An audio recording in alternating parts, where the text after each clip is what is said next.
O laban!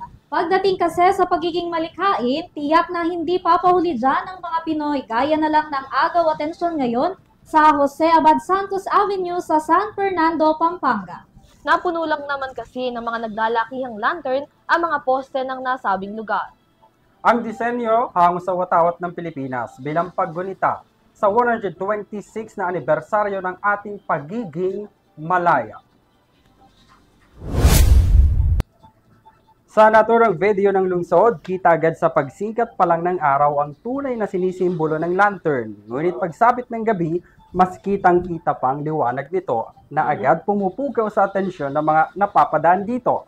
Ayon kay Mayor Vilma Balye Kaluwag, ibinabalik lamang ng lungsod ang Mid-Year Lantern Project gamit ang parol craftsmanship upang lalo pang mapalaganap ang local pride, patriotism at pagmamahal sa bayan. Tinataya namang nasa 14-foot tall ang inilagay na parol lantern sa bawat poste ng kalsada. Kilala ang San Fernando City sa Pampanga bilang Christmas capital of the Philippines at home of the giant lanterns.